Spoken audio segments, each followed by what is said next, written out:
May hamon si dating Pangulong Rodrigo Duterte sa Amerika kaunay sa tensyon sa West Philippine Sea. Kung ang Amerika talaga gusto niyang make his presence felt there in the China Sea and to show to the world na protektado as Marcos would want to picture it to be, na America will come to our aid.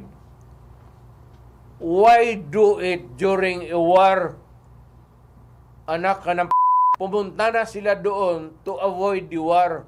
If you are interested really in defending the Philippines, bakit ka pa maghintayin magkaroon ng gera? Why don't you go there and give the protection that is being mounted? Tuwing magkakaroon ng insidente ng harassment ng China sa West Philippine Sea, laging naungkat ang US-Philippine Mutual Defense Treaty.